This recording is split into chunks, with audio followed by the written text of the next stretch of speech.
I think I remember what the thing I was going to mention was, though. Alien Covenant? Yeah, man.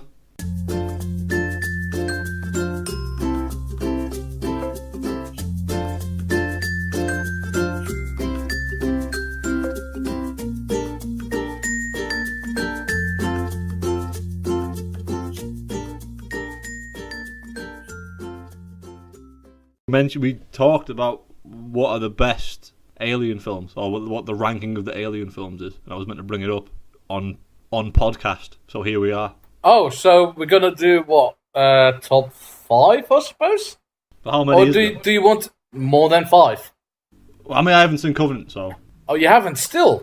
No. Well, once I'd missed the boat on reviewing it, I didn't see the point. I was just waiting for it to come on Skype. How much do you actually love Alien? How badly do you love Alien? Do you want it? I'm a huge fan. I'm a huge fan of Alien. Have you got the quadrology box set that I don't own any of them on DVD, actually. But, okay. But I am a big fan. I've got Alien Trilogy for the PS1, and I still play it to this day.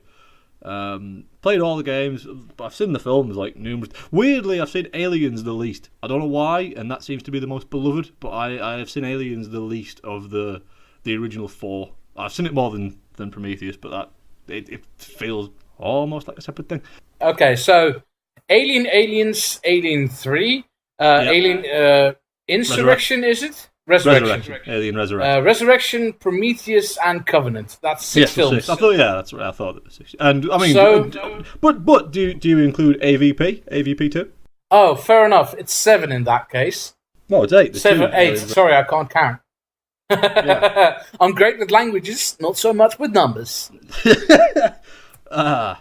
Right. Whoa, that makes it difficult. Because it was quite easy thinking out like which ones I drop for the top 5 when you only have 6. But if you say plus Aliens vs Predator and Aliens vs Predator 2, ooh, right. Number 1, I'll definitely go just with Alien regular. Me too. I agree. Because agree. I really love Aliens, but Alien 1 is just a very claustrophobic horror story in space, and it's terrific. It has all the good things going for it.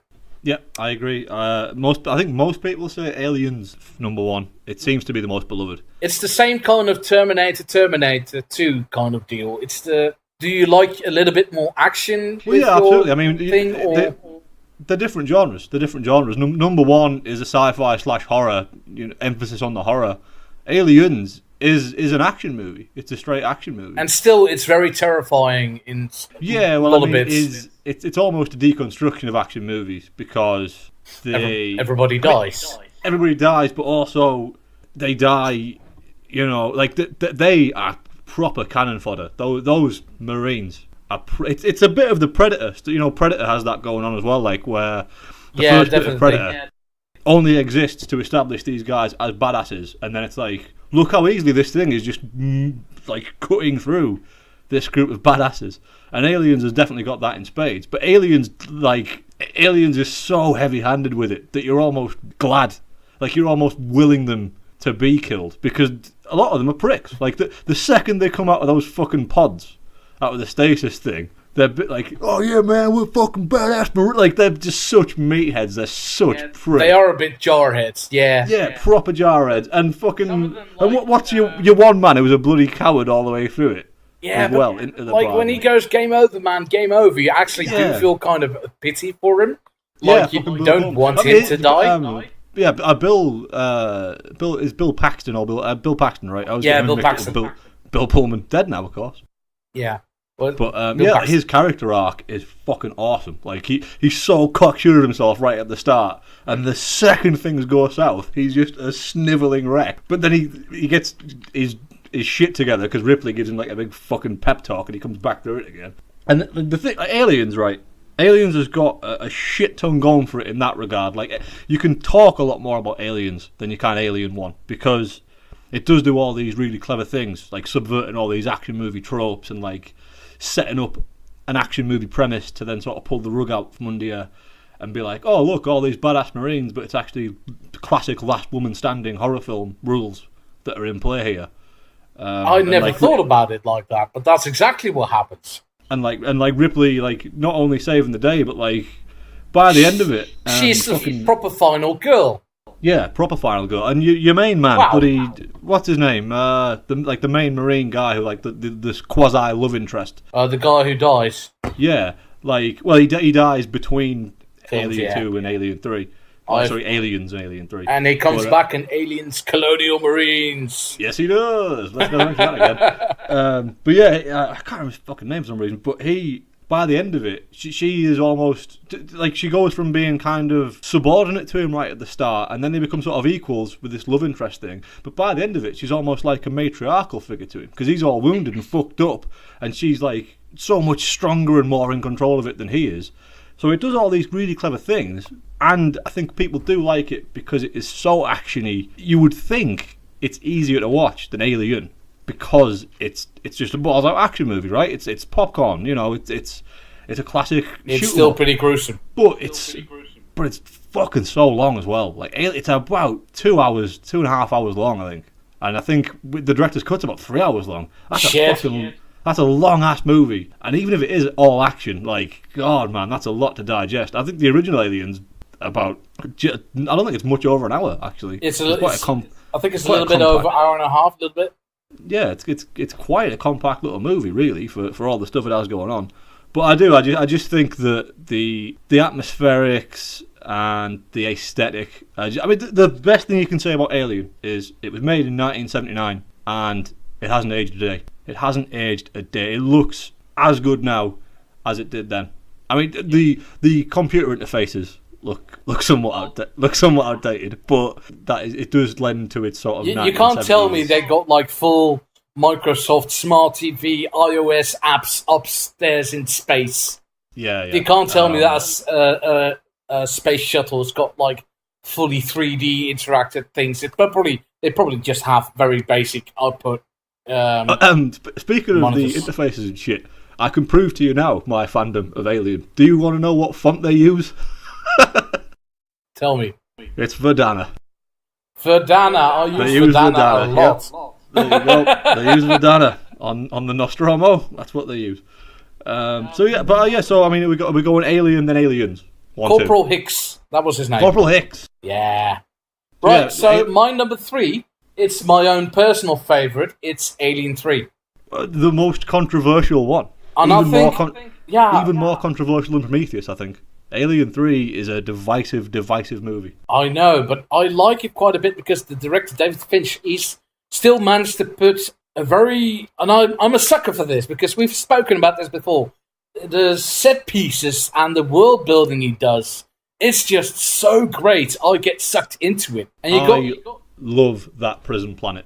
It's great. And you got excellent. A prison planet full of double Y chromosome males. And when I first saw the movie, I'm like, wait, that's impossible. But since then, I've looked more into it, and it's actually a thing. And I love the bit that all the prisoners in the prison planet are London actors. So basically, they're saying everybody in space who's criminal is from London area. Apparently, there's some sort of weird injury. So the production of Alien 3 was plagued with issues. And of course. Finch apparently is very sort of remiss to talk. He doesn't even like talking about it. It's seen as a dark period for him. I think people don't like it anyway, but he had a lot of problems with the studio. I think he had some problems with the crew. But there is some weird thing, it keeps coming up in interviews, oh, so David, why were all the criminals British? And he just does this weird nod and a wink thing, oh, you know why. But it's well, are you just saying, and it's hard to tell, is he saying, because the British are fucking criminals, or is it because the studio were pricks and they wouldn't let me cast anybody but local actors? I think it's probably that. So this weird little thing. But Christopher Fairbank is in Alien 3, and he is a tremendous actor. He's in Athlete's Own Pet and things like that. Paul McGann is in Alien 3. Paul McGann's in it, yeah, a lot of great. He's the person that talks about the dragons, and he releases the alien in the end. Yes, so he's the weird loopy one, and he's brilliant. He's a proper space cadet, yeah. I wouldn't put Alien 3 through. Alien Resurrection would be my number 3. I think what I like about Alien 3 more is that it feels more like a direct sequel to Alien than Aliens is. Like, I agree. It's the same kind of movie. It's a very limited place to be in, alongside a killer alien that just wants to kill you. My biggest gripe against it is the CGI they use for it, because they're like, look at us, we can do CGI, and it was in a day and age where we shouldn't have been using CGI. Yeah, we should have waited until everything was like 5 years ago, maybe. Yeah, it's right in that. It's right in that spot where CGI at the time. Oh, this looks dead good. It's aged horribly. Like even we mentioned it earlier, Terminator 2, and obviously James Cameron is Mr. Special Effects, Mr. Cutting Edge Tech. Yeah. But some of the effects around the T-1000 aged really badly, and some of them look really terrific, and you know which ones are practical effects and which ones aren't. Yes, it helps. He's supposed to be like a nano machine blob of some sorts. Yeah, but like going back to saying about how well Alien has aged, it's because it's not CGI. It's because they built a big fucking rubber suit, and that's why it's aged. But you can say the same about The Thing and the original Jurassic Park, which obviously had CGI elements, but in the main... Alien, I would say more along the lines of Jaws, because they knew what they had, so they didn't overuse it. Yeah. Yeah, well, yeah, I mean, they do that classic thing as well. If you only get fleeting glimpses, it's much scarier that way. So I really like Alien 3. As much as Geiger hated what they did to his creation. My biggest problems with it is that they kill off Hicks and... Newt in between. Yeah, no, that was Bishop a as real... well, and you're like, okay, but I really like those characters, and now you just went like, nope, sorry, they're dead. Yeah, but I like them. Nope, dead. That was a real misstep. Now, I think the biggest issue with the film, and this is why I'm going to put Alien Resurrection ahead of it, is, and I only really realised this recently when I heard somebody else on another podcast talking about it. Actually, the characters in Alien 3. Right, as much as we're going, we love this motley crew of skin-headed British prisoners, right? We think it's a good aesthetic. We think it's all cool, right? Yeah. Name one of them. Ooh, fuck you. Exactly, right? And this is the thing. They're all identical. I know their types. They're identical, flavourless templates. And this other quite bad review I heard of Alien 3 recently said that basically the film ends when Charles Dance dies, because he is the only character other than Ripley who's in any way fleshed out. Who I don't agree with that necessarily, because I don't know his name, but the black convict who's like the weird sort of quasi preacher. Yeah, the one that dies just before Ripley does. Yeah, he lures the alien into the fucking into the smelting thing, and he's just like he carries the film after Charles Dance dies. Yeah, he's fucking cool, but. Charles Dance, who plays the sort of alcoholic surgeon guy, he dies very early on. He does die very early on, too early on, but he's the only character other than Ripley, really, who you can really get your hooks into. Apart from that sort of the quasi preacher, the black guy. But I mean, the rest of the convicts, the rest of the colony, even Paul McGann's character, really. It's horrible that I only know them like black dude, Charles Dance, Paul McGann. Yeah, exactly, right? Whereas, Alien Resurrection, that whole crew of bounty hunters, who are basically the cast of Firefly. They're all very unique. Unique, really fucking cool. Like, the little lad in his wheelchair. Fucking Christy, the black guy with the dreads. He is the cool, like, when I was a little kid, I think I'll have been about 11, 12, I think, when Alien Resurrection came out, without looking it up. I think I'll have been around that age. I thought Christy was, like, the coolest thing ever. That black dude with his fucking, he's got his guns that slide down his arms, like, attached to him. He is sick, awesome. And the way he dies is so cool and heroic, where he's, like, fucking hanging upside down off the ladder, like, firing his guns, and he, like, doing these awesome skill shots. You can really hang your hat on all those characters. Ron Perlman's character is really memorable. Winona Ryder's character is really memorable. They've got that weird reveal where, she's actually a fucking cyborg all along. Yeah, you know what they all are. I suppose you have me there. I also liked the scene where we discover where the aliens can actually very much so live underwater. Oh, the swimming scene. The swimming scene. Man. That's actually quite fucking good. If we're talking about we love big set pieces and things like that, I think that is a really, really cool sequence. And that CGI does still look pretty good, actually. It's because they muddy it up. They don't make it clear water. They make it dark and poorly lit, so the aliens themselves are not, like, you don't properly see them. Yeah, there's that blue filter. And that's clever. That's very clever. If you can't make it look good, you have to make it look bad. if you know what I mean. Yeah, exactly. It's got a lot of really cool moments like that, though. It's got the swimming scene. It's got the scene where the infant gets sucked out of the the little hole in the fucking window right at the end. It's fucking horrifying. It's awful. It screams, and like Ripley's all like the movie definitely has flaws. It's plot and things like that. Like the infant itself, I'm sorry, but I really didn't like the thing. I agree. I have got some serious reservations about it. It was a risk. They really went out on a limb with that one. But is it any more of a risk than a dog alien hybrid? Is the infant really any worse than that? It's just that the dog alien hybrid was still very much so a xenomorph. A full xenomorph, yeah, I agree. But it acted a little bit more different.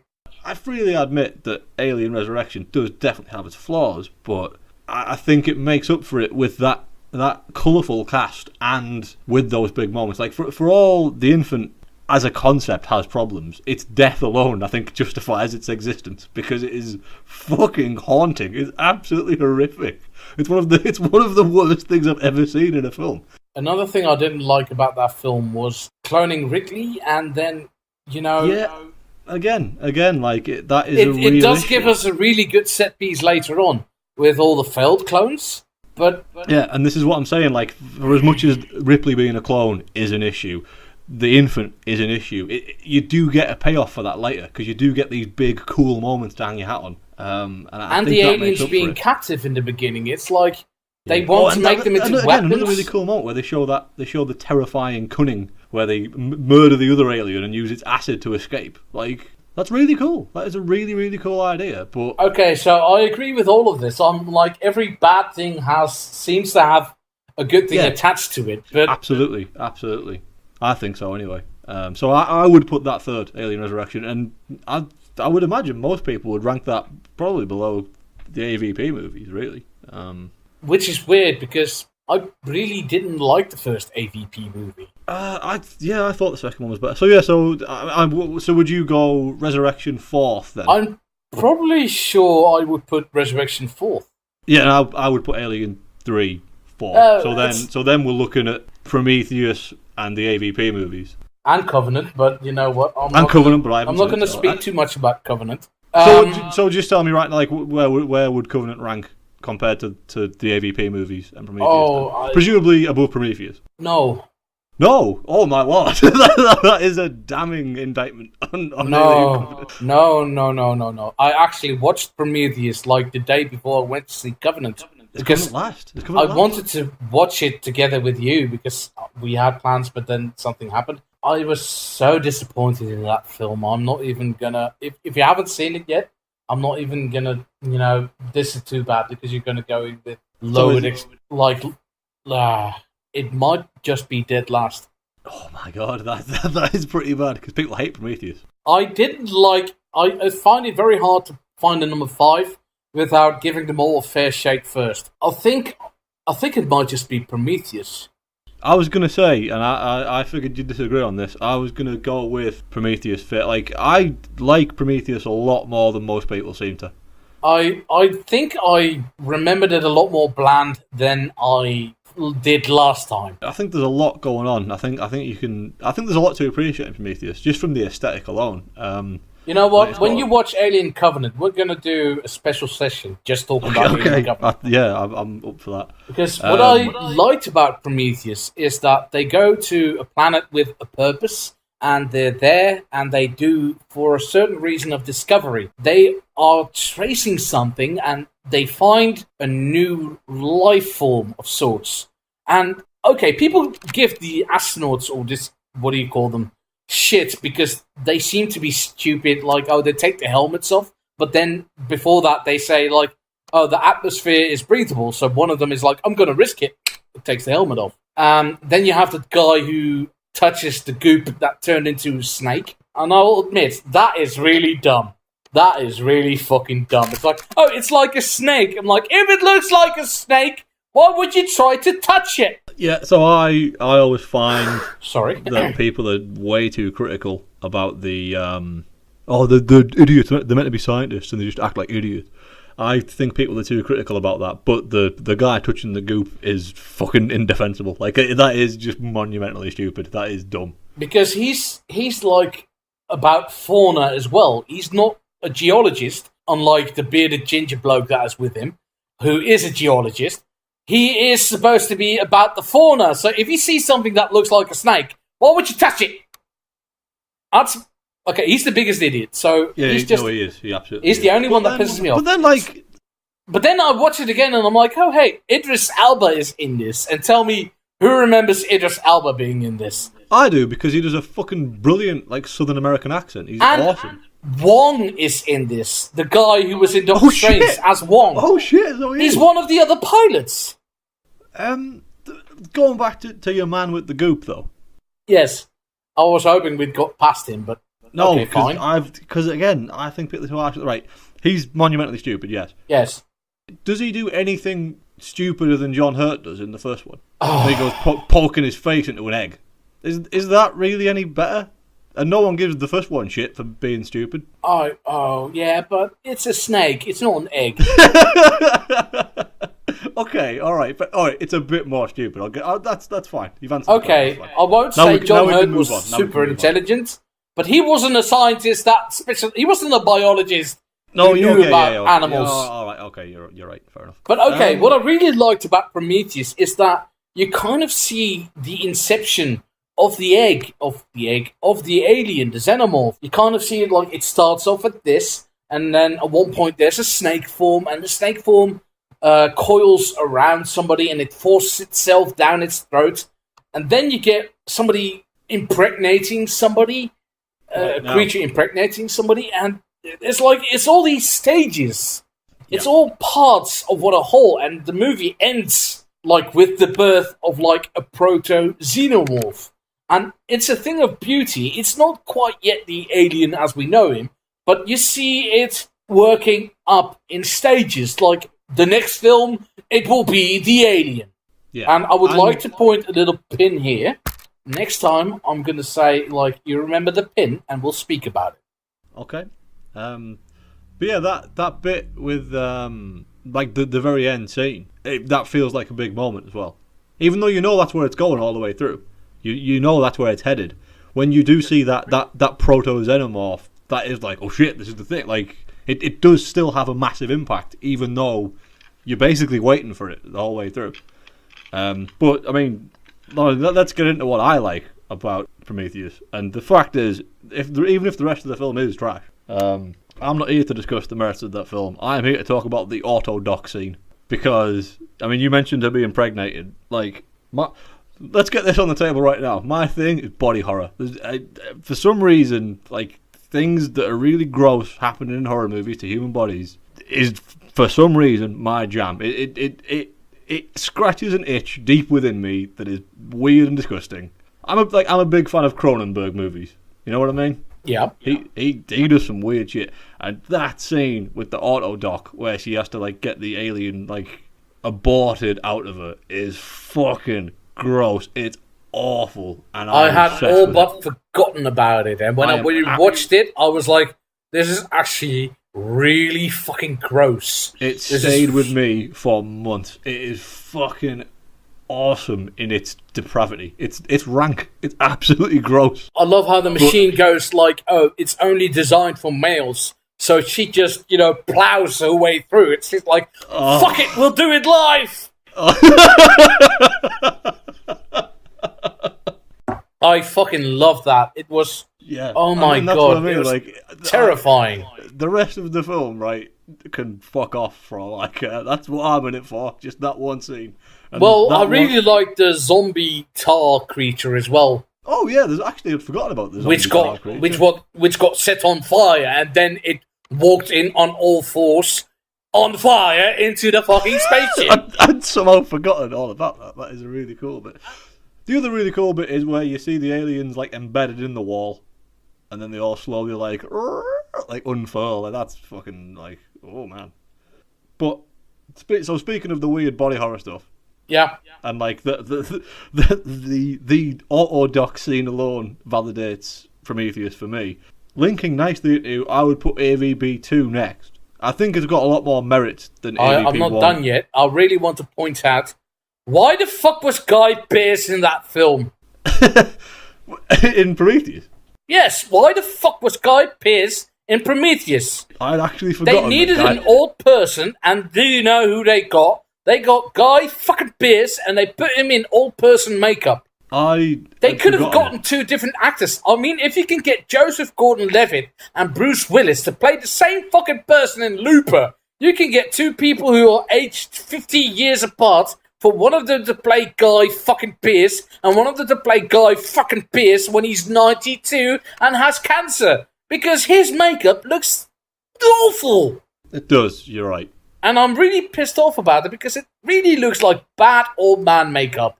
Do you know what Ridley Scott was just trying to recap? I mean, that came out not long after Tron, and they'd done the thing where it was like, oh, look, it's young Jeff Bridges. Do you think he was just trying to, like, I can do that. I can make someone look a different age to what they are. Mind you, Guy Pearce is in Covenant in the beginning, in the opening scene, so he's actually his normal age again. So I'm like, now I know why you're here now, but why were you there then?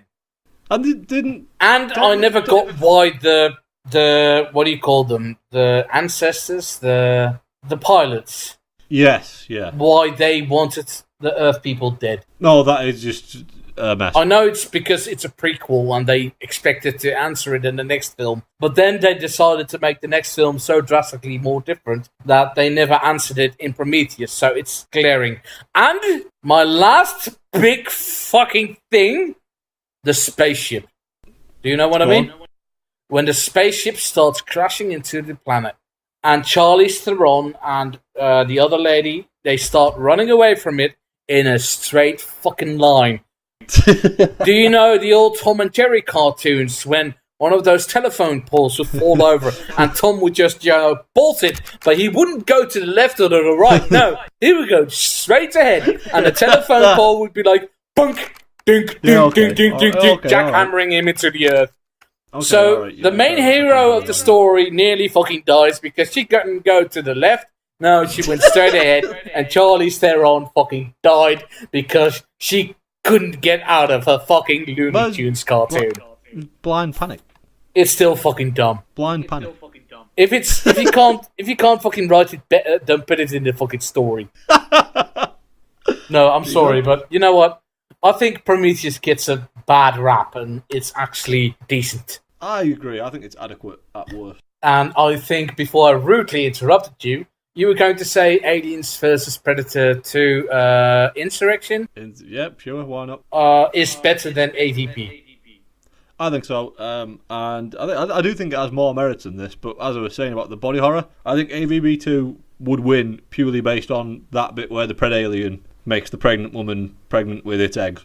I don't disagree with you on AVP 2 being better than AVP. Fucking hell, that scene is gross and weird in ways that not many mainstream movies are. And I think that that one big weird gross moment alone trumps anything in at least you can hang your hat on that. There's not much you can hang your hat on in the first AVP movie. Like it's fine. It's not. I don't dislike it at all. I don't hate it, but it's more like the first Resident Evil, because they were both directed by the same guy as well, yeah? It's really light and it's more like a comic book than either film. Yeah, I agree. I know exactly what you mean about the comic book. I really like, because what I hate is you have all these predators, but then they're all new novices and they aren't really good, and the first one dies without any hurrah, and the second one dies after a small kerfuffle, and the third one makes it to the end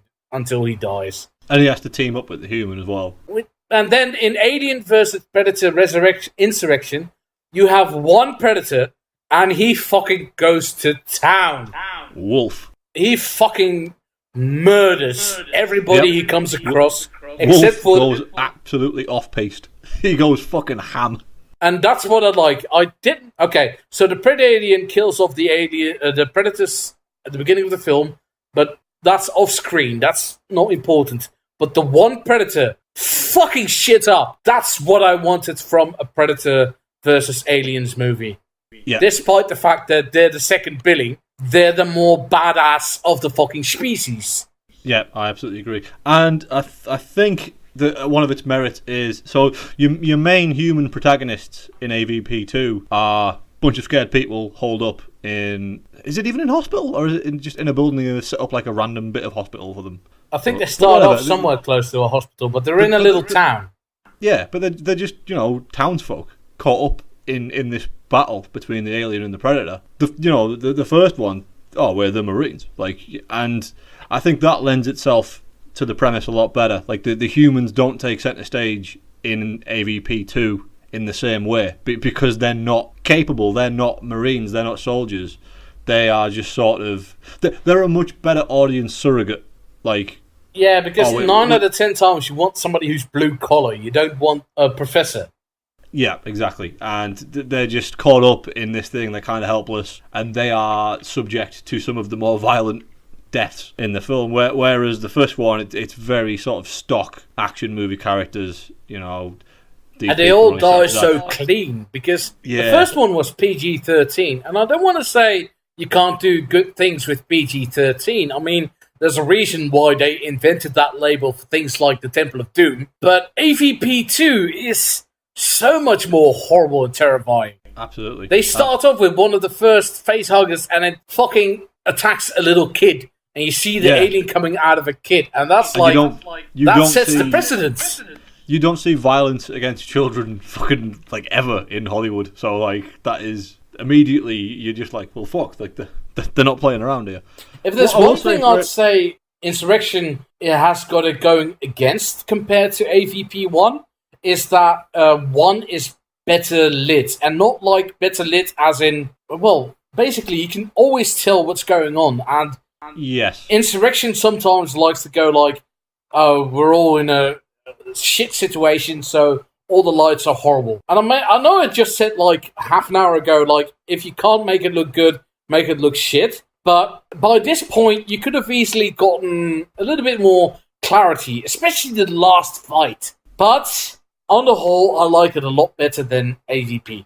Me too. What I will say for AVP 1 is the one thing that I do always remember with crystal clarity for some reason is Ewan Bremner in AVP 1. Spud from Trainspotting. He's dead good in it. He's proper good. I mean, his character is so because so you've got all these professional bounty hunters and Marines and shit. And then Ewan Bremner's there, and he doesn't look like an action movie character at all. He looks he looks so scrawny and out of place anyway. But then when they're on the way in, he's showing pictures of his new daughter to the other crew. She's a month old. Oh fuck it, you're gonna die, mate. You're gonna die like that. And it's so on the nose and it's so heavy-handed, but he is dead good in the role. And Lance Henriksen is in it. Lance Henriksen is in it, yes. I suppose that's a cool little reveal. That's a bonus for the first one as opposed to the second one. Despite the fact he acts like a stupid fucking idiot. Because the Predator spares him because he recognises he's got cancer or something like that. And then he's like, fight me. I'm like, why? Why are you attacking him with an aerosol and a lighter? Why are you doing this? Oh no, wait, you're dead. Yeah, no, it's I expected a little bit more out of a character played by Lance Henriksen. Yeah, especially considering he's meant to be Wayland. He's not some yokel. He's fucking mastermind, head of multinational company. Of which he's meant to be thousands of years in the future, they're gonna be building android robot copies of him. Yeah, he's a big deal. He's meant to be an intelligent man, but obviously not that intelligent. So I would then say AVP, and then I would definitely say Alien Covenant, and I don't want to give it too much shit. If you ever want to see it, I will definitely see it. Well, you will see it, but I don't want to be that guy that tears the movie down that much, and then you'll go into it expecting it to be I don't even know what to say, Room. The thing is or the last Resident Evil movie, but it's definitely it's not good. I mean, the thing is, though, low expectations is good. If you go into anything with low expectations, you can only, at worst, meet those expectations, or then, more likely, be sort of pleasantly surprised. So I think I had that with Prometheus as well a little bit, because people had trashed it so much. By the time I came to see it, I was like, well, this isn't that reprehensible. It's perfectly fine. Like, it's adequate, you know. I didn't hate it. And I think that made me appreciate it a bit more than, you know, people who'd gone in, like, with opening weekend hype, thinking it was going to be good. I saw it expecting it to be a fucking abortion of a movie. No pun intended. And, you know, I thought it was okay. It wasn't terrible. See, this is probably why I remember Prometheus with rose-tinted glasses, because I watched it so recently. And then I watched Alien Covenant, and I'm like, well, why is everybody giving Prometheus so much shit? So your argument for Prometheus is, at least it's not Covenant. That's basically what it boils down to. Fantastic. Michael Fassbender is great in both films, by the way. I heard he was really good in two. Plays two characters, right, in Covenant? Yeah, because he's an android. Yeah, heard he was dead good in Covenant. He was good in the first one. Good, and he's good in Prometheus as well. I like his. He's good in everything. Like the Fass is great. Yeah, Fassbender is another one of those guys. If you watch him in a film, 9 out of 10 times it's going to be a decent film. Yeah, I watched 300 again recently. He's in that. Yeah, and this is weird, right? Because that was the first time we'd heard of him. Like that was the film that kind of made his name. And for a couple of